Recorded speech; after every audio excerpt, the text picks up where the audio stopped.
here to the first and pilot program for Arqus Research and Innovation Project, and which is made in work package 4, Rethinking Transfer. We have a pilot program consisting of 5 different topics, and today you have an introductory one.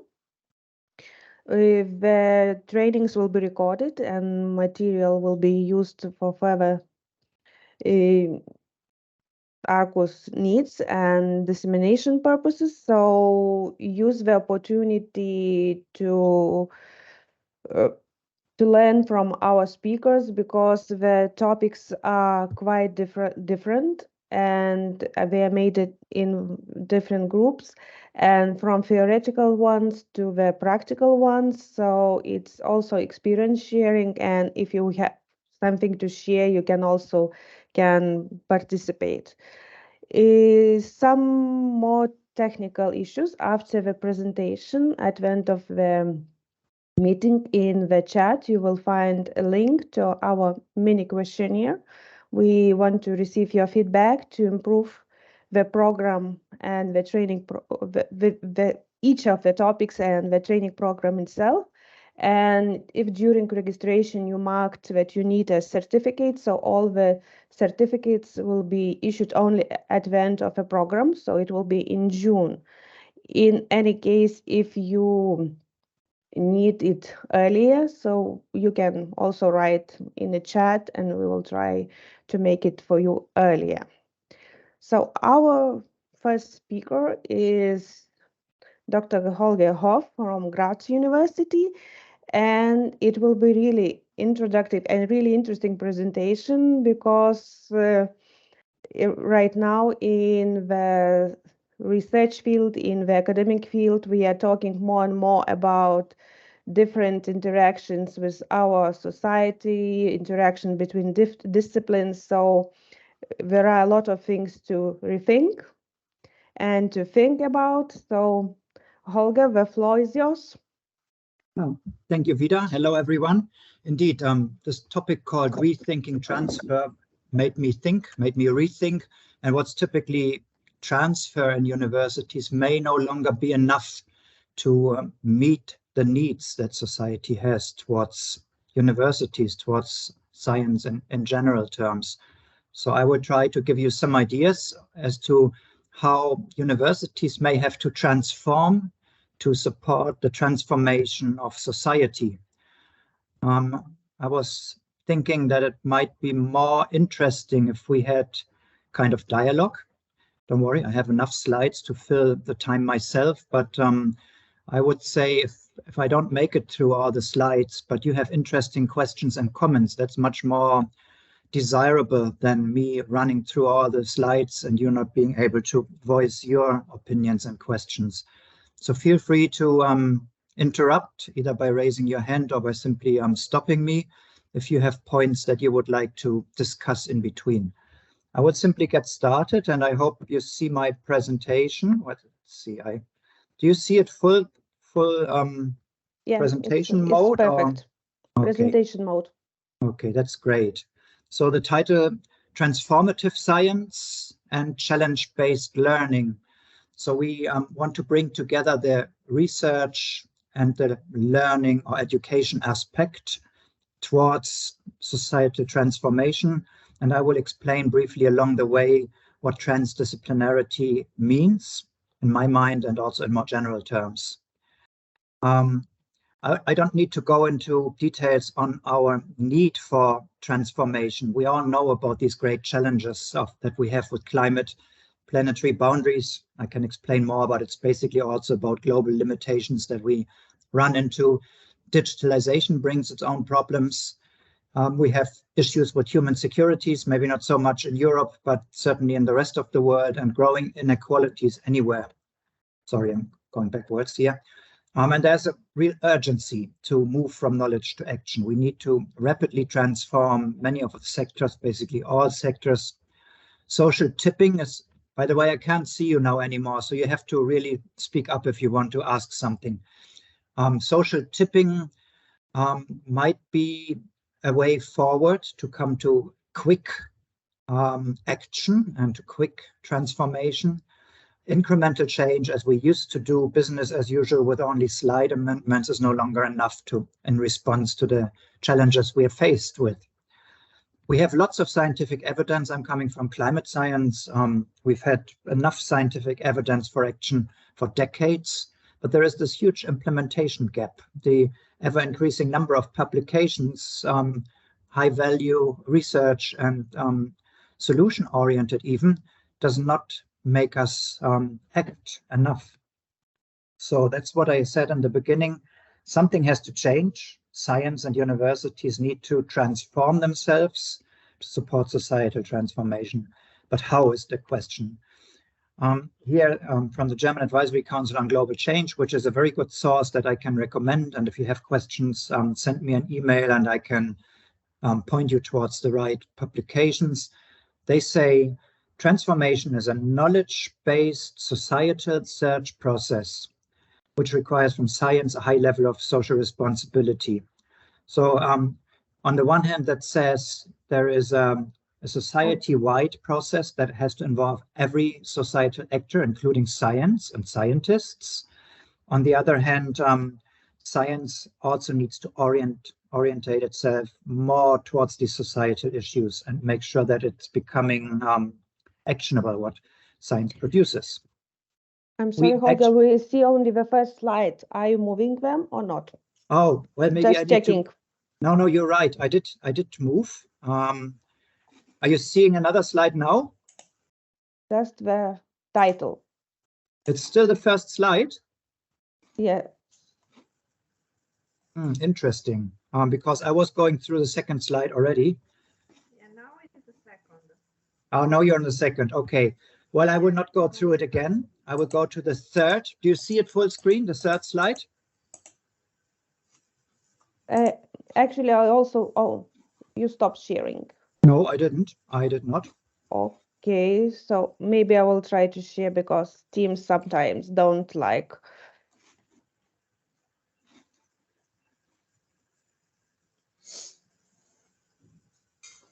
Maybe it will be easier. The third one. So, do you see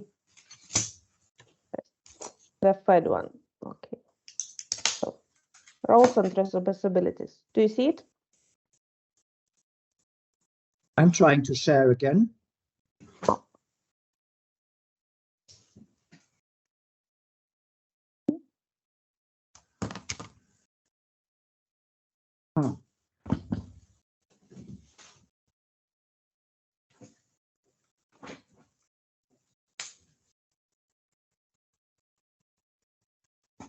That something is happening. Just a second. What do you see now? First one. Okay. Second one. Filling in.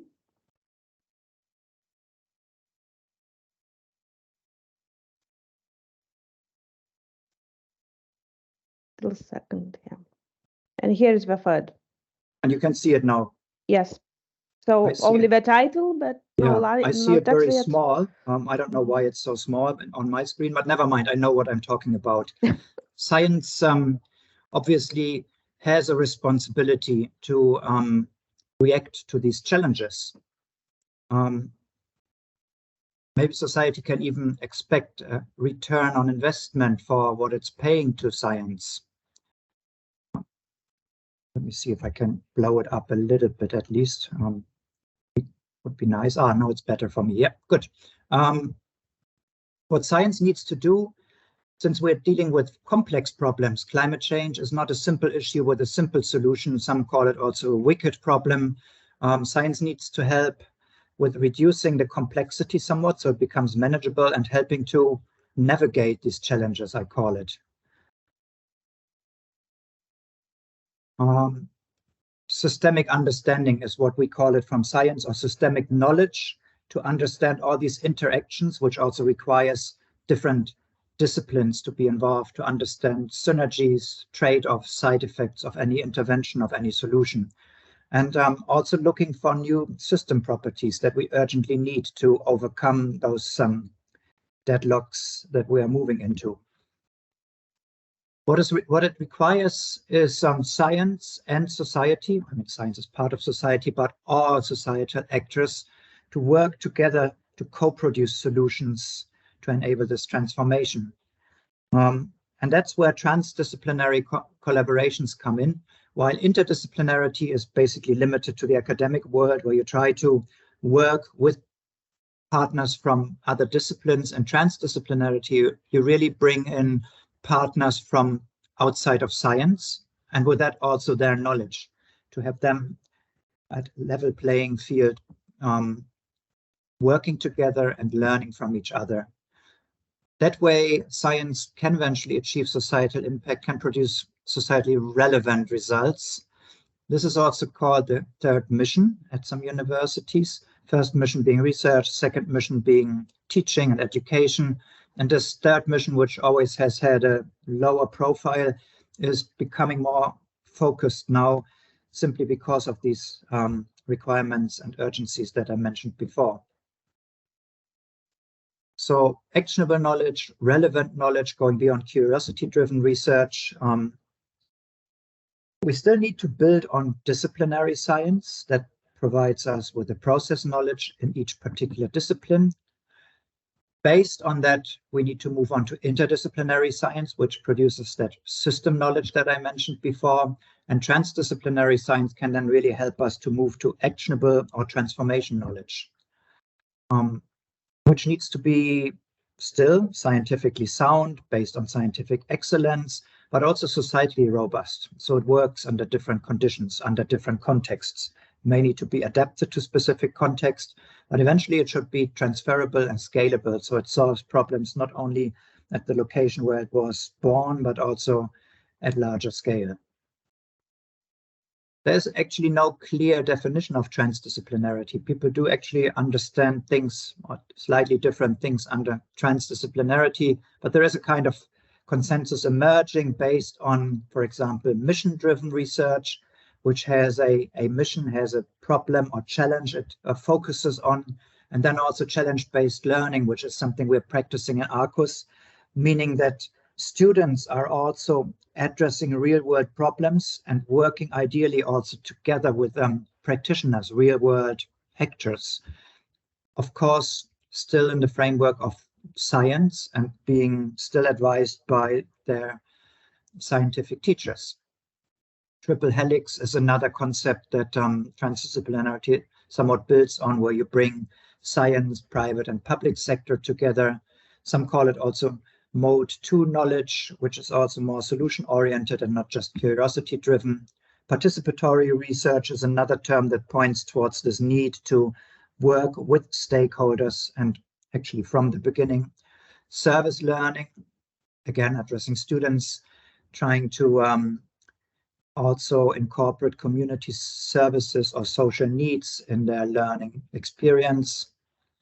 And something I had been involved in before I came to Graz, development cooperation, which increasingly is also asking for science inputs to develop its interventions based on evidence. So there is a community of practice, I would call it, forming in transdisciplinarity slowly. And you don't have these disciplinary associations that you may have in physics or in medicine or in other disciplines. And well, transdisciplinarity is not a discipline per se, but this community of practice, if you look up TD Academy, which admittingly is more in the German-speaking context, but if you look at ITD Alliance, where I stands for interdisciplinary and T for transdisciplinarity, that's international, and that's also mostly producing English-speaking or English content. Those are these kind of alliances currently forming, trying to not reinvent the wheel in every single university and every single instance.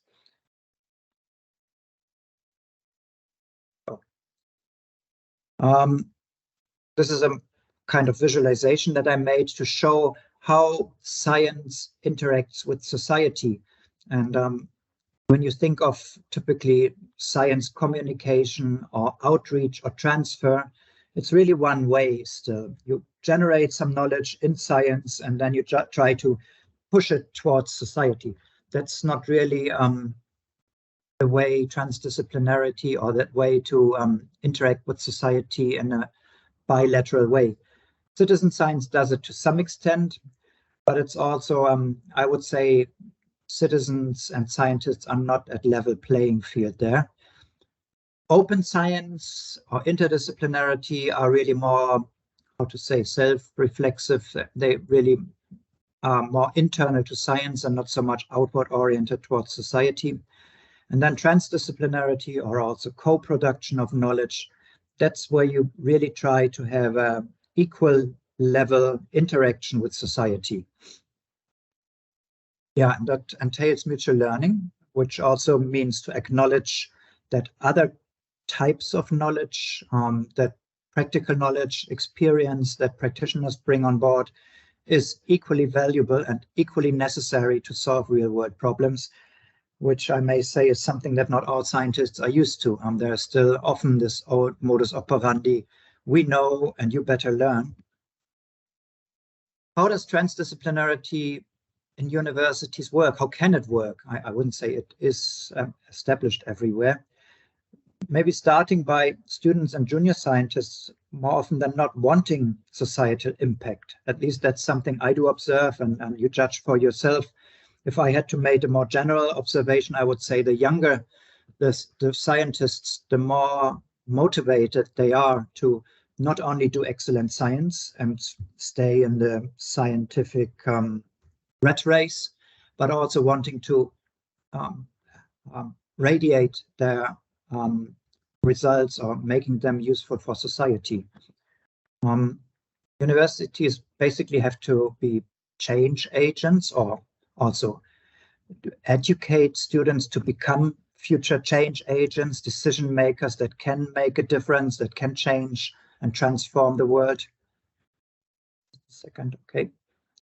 And universities can be thought of as incubators for innovations. And when I say innovations, that's obviously not only technological innovations that we usually associate with innovation, but there's also a need for quite innovative social changes, institutional innovations that accompany technological changes. Otherwise, those will not become effective. Yeah, how to do it? I don't have the answer, I'm afraid. I can only give you pieces of the puzzle, and maybe we can put them together. One element clearly is that there are not enough incentives for scientists at the moment to do this kind of transdisciplinary work that I'm trying to describe here. They are judged by the conventional evaluation criteria, publications in high-ranking journals, funds raised, students taught, and so on. There is also an Arqus attempt to do alternative assessments where you put stronger value on reaching out to society, working with society, and even coming up with indicators, KPIs for this kind of transdisciplinary work. But it's not easy. It's difficult to make it quantitative. Publications is another issue, which stumbling block, you may say, because publications on transdisciplinary work remain difficult. You do a lot of work that does not lend itself easily to publish, but there are initial attempts.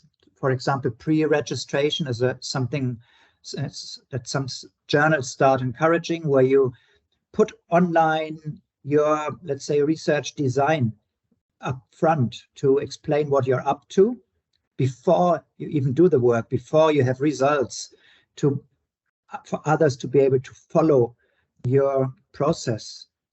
And ideally, you would also then do the publications together with stakeholders, because if the whole process of research design, research undertaking, research evaluation is to be done with stakeholders, then also they should be involved in publications, obviously, which is another very difficult request. Ideally, you would even have reviewers of your publications from outside the academic sector to judge whether what you have produced is indeed societally relevant. Lots of demands. Very recently we had a meeting with a journal called Gaia, which again is more German speaking. They're really pushing for that kind of society relevant publications, but I would say it's still the exception, not the rule. Yeah, boundary conditions. Every university, every department, and every scientist works under certain boundary conditions that are set by the funding, that are set by government rules, that are set by ministries, and that are also set by the calls issued by national or European or other funding agencies. Unless those all recognize and promote transdisciplinarity, there's little chance to succeed or to implement it in universities. I'd say that at the European level, EU Horizon, there is an increasing recognition of the need for involving stakeholders, not only as lip service, but more thoroughly, which is not necessarily the case if I look at the hardcore science funding agencies, say in Austria or Germany. And you judge for yourself for your own country whether funding agencies are taking this as serious as it would need to for implementing this. And for students, well, sorry to say, but once in a while I come across this consumption attitude where they just want to consume the ready-made knowledge pieces. But challenge-based service learning really means to be active yourself as a student, to look for out-of-classroom formats, practical work, and even design, co-design the research, the teaching formats yourself. Here in Graz, we have one format which is called Interdisciplinary Project, or IP, where students design themselves these challenge-based programs. They go out and look for a mission, as I called it before, a challenge, a societal challenge. They go out and look for practitioners to involve in their coursework, and then also teachers to involve. So you have like a triangle between students, teachers, and practitioners. And together they try to work towards these solutions that I mentioned before. I think that's quite useful, and we should have more of that. As I said, last year we started a tiny attempt in Arqus and associated with a spring school in Granada to do some challenge-based learning there. But there's a lot more that can be done. And well, of course, you need to institutionalize transdisciplinarity more in university curricula, unless it takes more place, probably at the cost of existing curricular content. It won't happen. I'll just make a brief break to see if anyone wanted to comment or ask a question, because I'm probably speaking too fast for you to intervene. Well, if not, I continue. That's just as well. No, it seems silent. Yeah, that's fine. That's fine. Yeah, at this point of what is scientific excellence, really? Maybe one can rethink that as well. If science has to become more responsible, more addressing societal challenges, maybe scientific excellence also has to change in meaning, in the sense of judging whether we are excellent in finding scientific solutions, or let's say solutions scientifically sound and societally relevant, as I called it before. Maybe that has to or can become an additional meaning of scientific excellence to be thought about. What does transdisciplinarity do? Please, I have a worry. Let's see if I can see the comment. I'm happy to entertain. I will read for you just. Yes. Oh, I see it now. I have a worry. I have not really understood the difference. Yeah. Thanks for asking. Again, I was too fast probably. You always get my view, my interpretation, but I think it's relatively close to some kind of general definition, although you'll probably find slightly different definitions also. But interdisciplinarity really stays within the realm of science. If you work between a social scientist and a natural scientist, you have a project that deals with geography and sociology and maybe one or two more disciplines. That's interdisciplinary. If they really work together, if they're only working side by side, then it's only multidisciplinary. Transdisciplinary projects really mean to step outside of the academic world and invite practitioners from companies, from policy making, from civil society into your projects and work with them, collaborate with them. Okay, I continue on how transdisciplinarity can enable sustainability transitions. I have a graphic. I'm just introducing that graphic by talking about multi-level approaches, working with innovations that maybe very, very small in the beginning, and you only have a few people following those. And you try to bring it to the surface, to upscale and outscale and make it mainstream. These new niches, like say, for example, e-mobility, which was really tiny for a long time. And coming from Germany, I can say the German automakers did not have any interest in e-mobility. They thought it's a niche, which is not profitable, so let's not deal with it. And all of a sudden, this niche, which was probably mostly by Tesla, is becoming mainstream. And we don't really know how that happens, but that's the way you bring also sustainable solutions into the world and make them dominant. Sorry. So this is the graphics, and have a look at these kind of multi-level approaches. And again, I can send you a reference if you're really interested. You see this uptake. You have something very tiny at the lower left-hand corner. It picks up speed, and the question is, how does it pick up speed in society, and how does it eventually become the dominant technology or the dominant mode of operation, or maybe also social norm, and a social norm that initially only very few followed. What would you take? No more meat, or being vegetarian was really a tiny niche, a kind of social norm of very few who said, I do not eat meat because of environment and other motivations. And it's becoming mainstream. And really, sustainability science has to find levers to bring these to scale them up.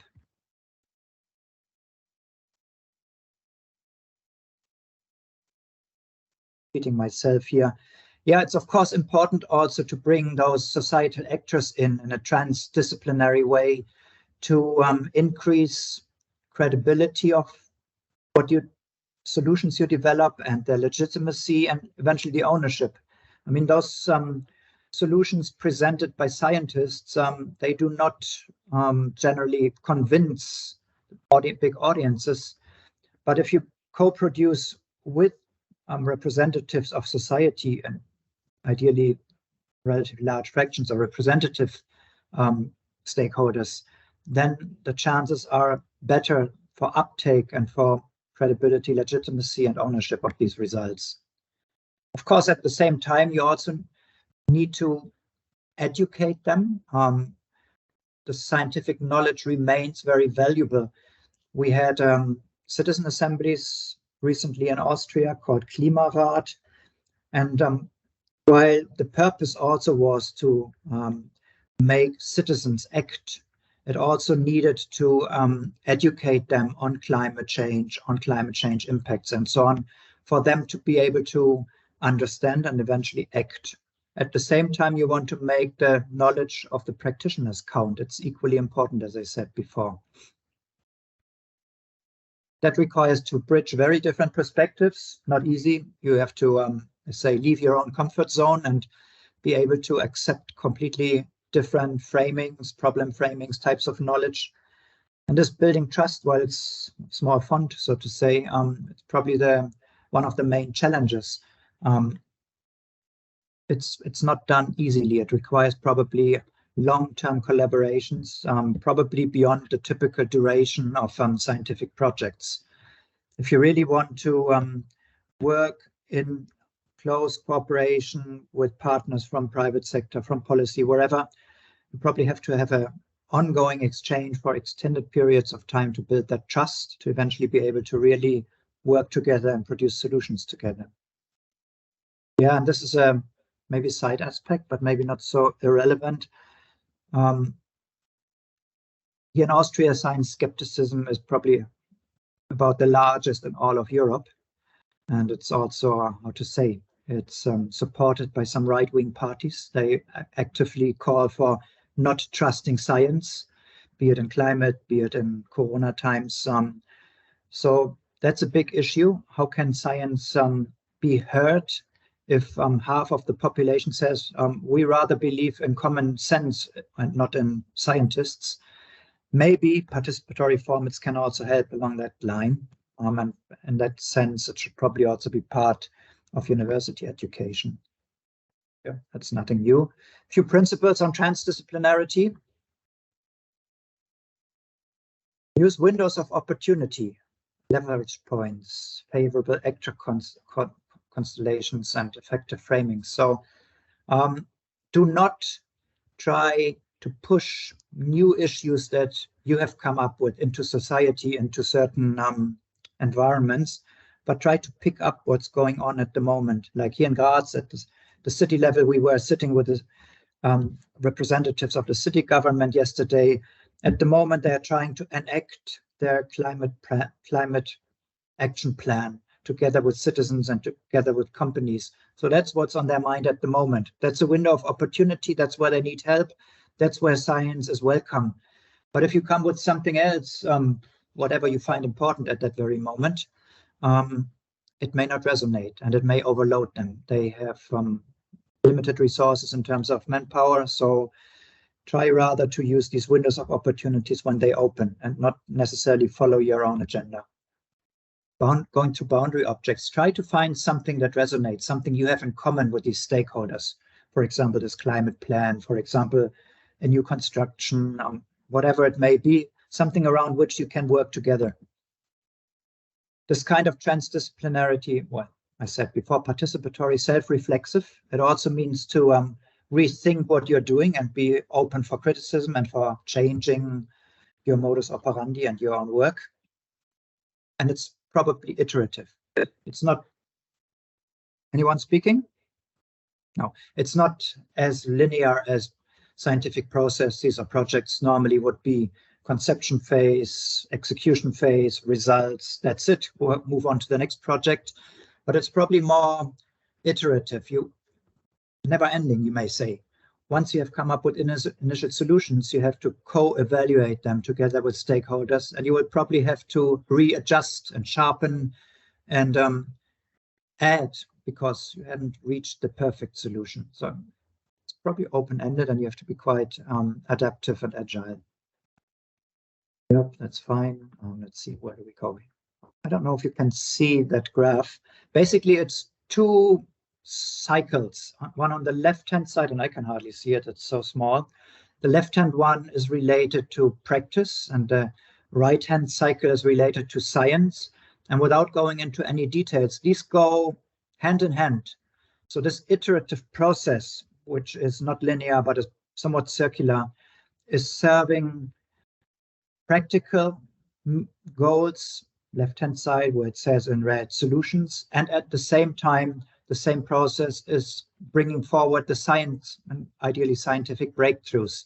So it has to be a win-win. The scientists benefit from it in the scientific rationale, and the practitioners benefit from it. That's something you hardly have at the moment. When scientists approach stakeholders, there's often this reservation. Oh, we know, we have seen scientists coming to us before. They just wanted to grab our data and then they're gone and there's no benefit for us. Or vice versa, scientists complaining that practitioners don't understand what they need and don't understand what high value their scientific results have. So it really needs this cooperation in a circular way, which where they meet ever so often, and then they do their own work again in their realms. But it needs this coordination, this alignment of these two cycles, let's say. Yeah, starting from societal challenges, missions, opportunities, windows of opportunity. So what do you do then? You look for the right stakeholders, balance the group size. It shouldn't be too large, but it should be representative of your problem. You may have to jointly reframe the challenge and co-design, formulate the research questions, and define what is really needed. What new knowledge do we wish to co-produce? What's relevant, most relevant for us? And then once you have your objective and your goal in mind, then you can start thinking about the right formats in which these collaborations should take place. In Arqus, it's sometimes going the other way around. We define the formats, thinkathons, hackathons, summer schools, and then afterwards we start thinking about content. Ideally, you would form follows function, let's say. And as I said before, there's probably no end, which is a bit unfortunate, a bit scary. But then again, transformation of society doesn't have an end date. After 2 years or after 5 years, it's done. So this scientific input also has no end date. And you want to try and find a way of continuing as long as necessary or as long as participants wish to, not being too constrained by project life cycles or lifetimes. Easier said than done, because if you have a 3-year project and you're funding for 3 years, your scientists are no longer available after 3 years unless there is an extension phase. So this is a big challenge, but it needs to be overcome if you want to really become effective in transdisciplinarity and in working towards transformation. A few of these formats that have been tested, and none of them is the only one.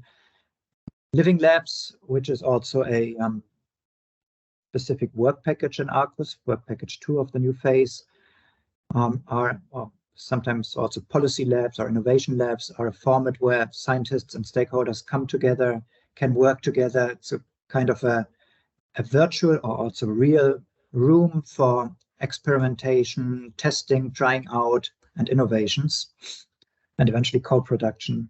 Protected arena in the sense that you can really test there without being immediately judged or being immediately pushed into the real world. Social simulations and serious games, I encourage you to look that up. It's a very interesting format to learn, for example, about more complex issues or the facets of a particular issue in a playful way. And there are many examples of that. If you don't find any, let me know. I can point you towards some very nice examples of social simulations. Design thinking, of course, which is coming more from, say, the creative world. Citizen deliberations, and I mentioned before, like the Klimarat that we had in Austria, where you bring together citizens to work around a specific issue, and ideally with inputs and collaboration with scientists. Climate services is such a format also.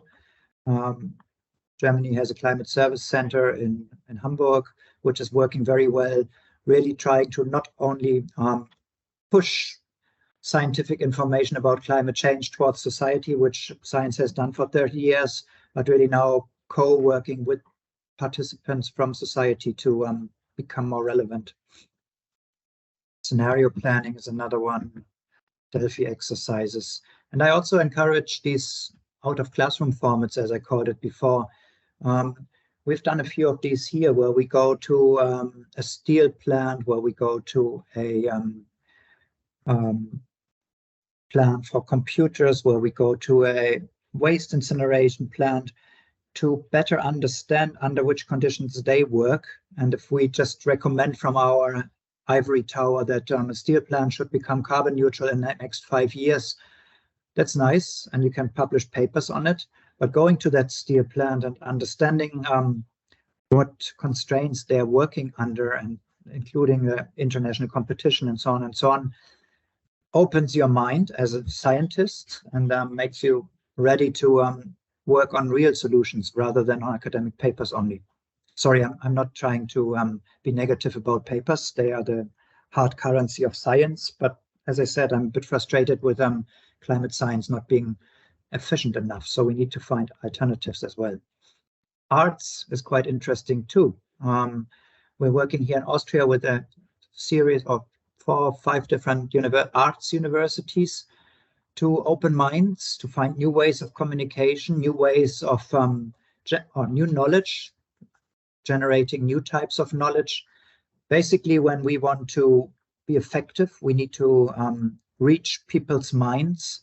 And we certainly don't do it with scientific papers, but we may not even do it with other typical outreach media like policy briefs. So we should be creative and try to think about completely different forms of knowledge that we generate and that we communicate.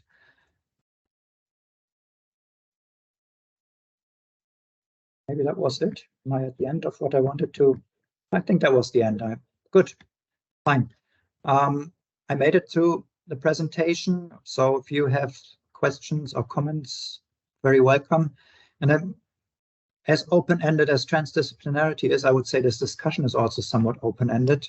I did something similar with students last week here in Graz, and afterwards they came to me and said, yep, this is open-ended. Can we have a kind of discussion format to continue this? Maybe we can find also a discussion format in Arqus to continue thinking jointly about these issues, because as you see, I did not present you with final solutions. I just gave you some, how to say, stimulus. So if you have questions, please ask them, because our speaker has only 15 minutes left. Okay, we have one question Yeah, I in can see it. comments. I can see it. Transdisciplinarity in some cases may pursue profit instead of scientific evidence. Is that so? How can we avoid it? No, I didn't answer that question before. And yes, Filippo, there is this risk, no doubt. Well, first of all, to me, this is not a reason not to do it, I would say.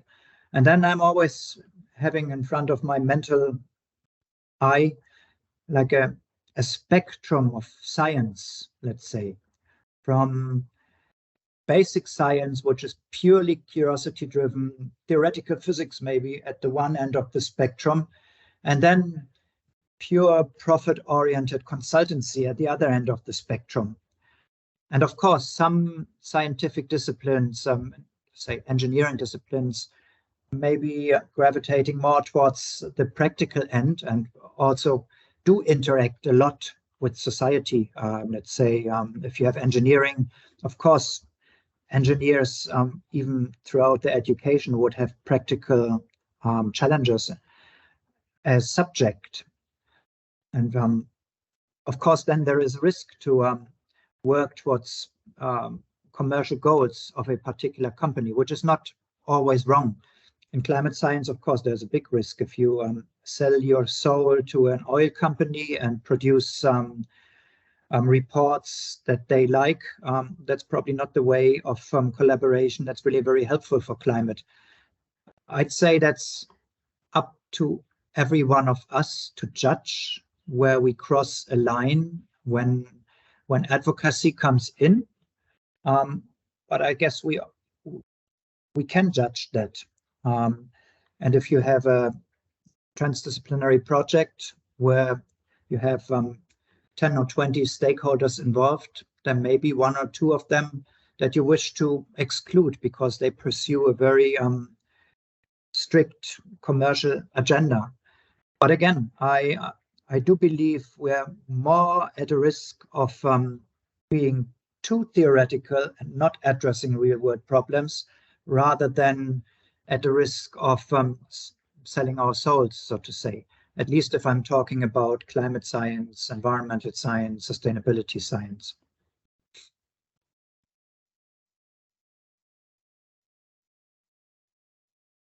Anyone And maybe I else? should also say profit is not per se a bad thing. If a company generates profit, which it is what the company is for, it may also invest that profit into a transformation that benefits the climate. So I have, how to say, I have no big concern with companies making profits. But of course, we have to see whether they are transforming, whether their pathway is in line with our climate goals and other sustainability goals.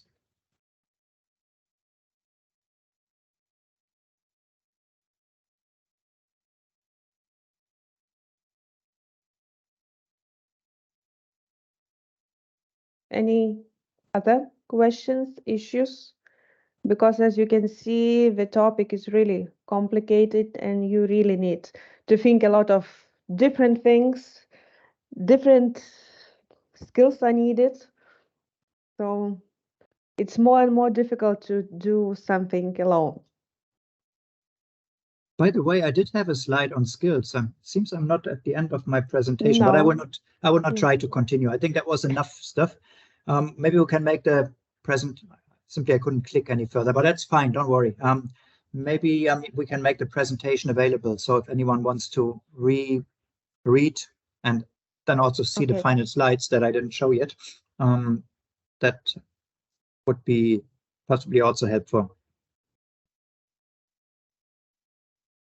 Yeah, it would be useful references. to have. I think think for the graphs, for the first graph I made myself, but then the second with these circles, I believe there is a reference in it. I have to look it up. But if we can share the presentation, I will make sure that it's including the reference. Okay, so if you send us with Virginia, we will add up and share with the audience the slides. Okay. Okay. Yeah. Good. Thanks for listening in, and I would welcome feedback. As I say, it's really an ongoing discussion. Many universities are, speaking for Austria, let's say, many universities are thinking about how to adapt to these new challenges, how to adapt their coursework, how to change curricula, how to invite new other types of positions. That's all relatively new, and it's something where we need to share experiences, and Arqus may be quite a good arena for that.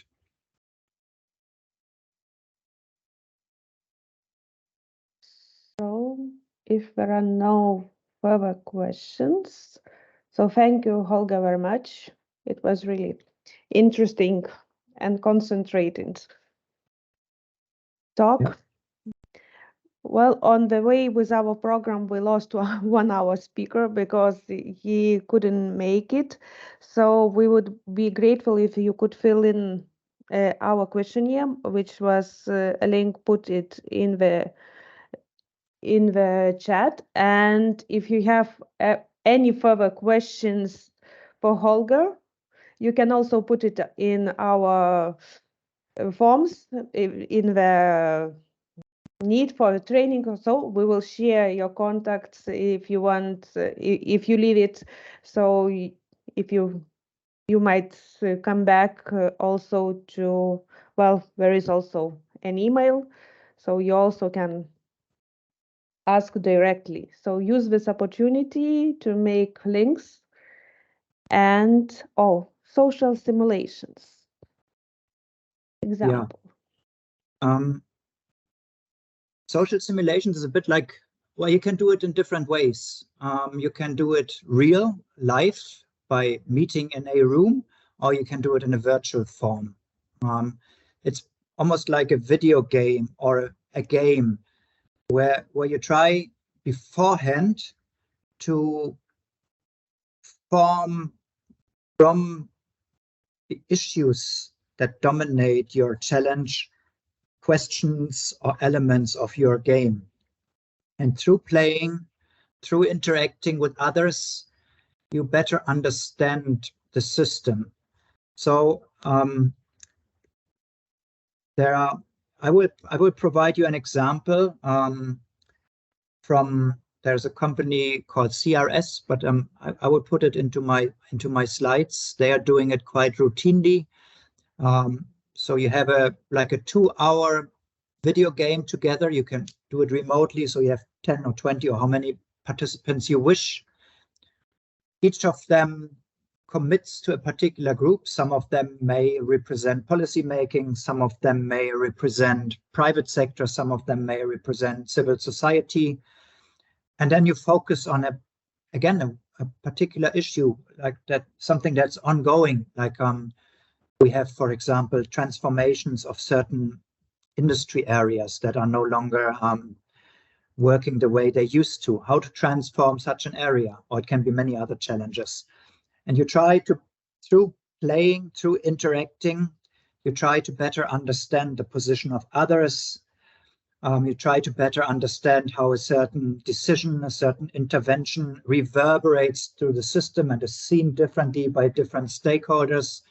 Then you're also asked to comment, or maybe also to push your own position. So it's kind of a simulation of a real world situation, which you play, and in this playful way, you better understand the complexity and you understand the other positions, and you may also get a feeling for possible solutions or compromises between the different, often very different positions.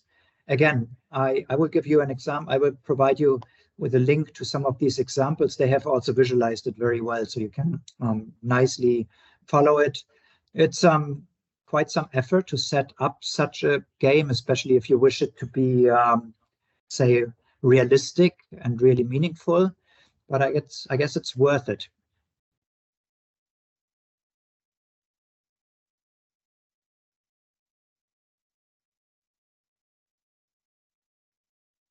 Good.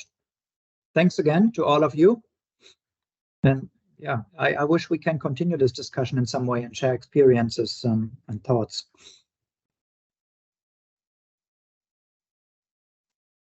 It seems that we need some kind of chat.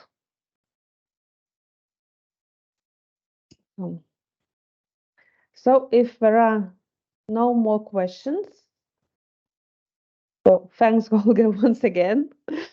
And thank you all the participants. As I have already told, on the way we lost one of our speakers. He didn't manage to come. So if you liked this introduction, and as I said, you need really different skills, so you can register if not done yet to other trainings.